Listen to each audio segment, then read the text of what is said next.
Hey guys, what's going on? It's Kevin from Lean Iron. Shooting this video today to go over presses. Got a question about why we don't use, I don't even know the technical name for it maybe, but like a seat with a back during our overhead press workouts. You go to a lot of bodybuilding gyms or you know, just a conventional kind of like your run-of-the-mill LA fitness kind of place, and you'll see a lot of those stations where there's a bar set up or maybe a machine set up where you have a kind of a chair almost to do your presses off of.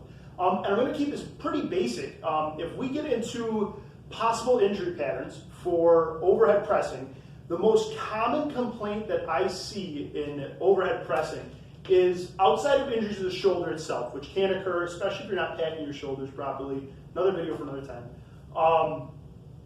Is actually injuries to the lower back. And it's not from the overhead press. Overhead pressing is extremely safe for your lower back. But what happens to a lot of people, and I've covered this before in some videos, especially with double kettlebell variations, is as they're pressing, I'm exaggerating this, they start to lean to get that last little bit. And if I really start to lean, I put my back into a state of something called hyperextension. Puts a lot of pressure on discs, right? And that is bad news, right? You can definitely irritate your lower back. You can cause actually some serious damage if you overdo it. Not fun. So I always tell everybody when they're pressing, and actually a quick aside, when you're starting out pressing, you should only be doing one kettlebell anyways. But that is to prevent that leaning back.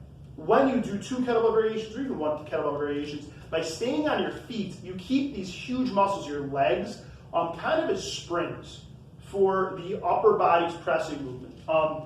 If we can keep our glutes, our quads, our hamstrings, our calves, even our toes locked into the floor and keep our abs braced, it's very good prevention for even when that press gets heavy. Instead of us going back, our legs will keep our body in that vertical plane. So as we press, we really grind through it, and you make it, maybe you went back just a pinch, but you didn't really like drive your body back.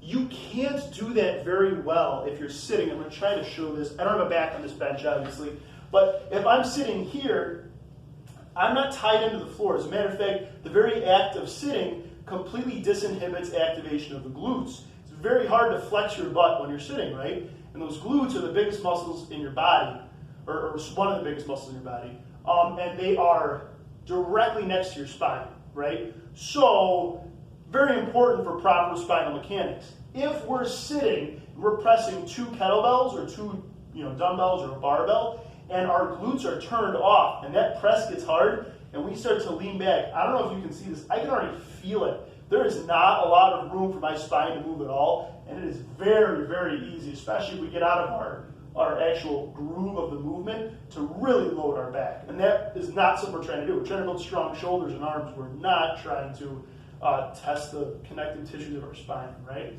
So does that mean that pressing on a bench is completely off limits? No, it does not.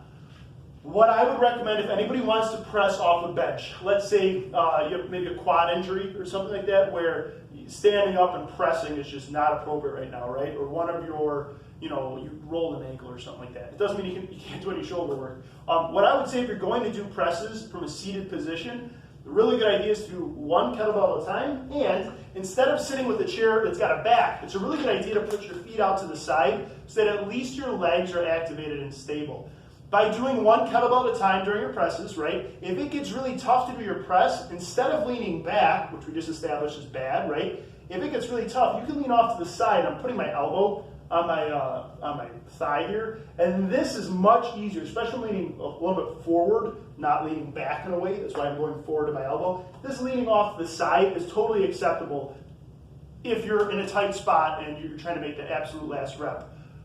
Personally, I advise all my clients actually to never take their any workout to its absolute last rep, because on your last rep, that's when technique breaks down. When technique breaks down, especially under fatigue, there is a high chance of injury. Please don't do it.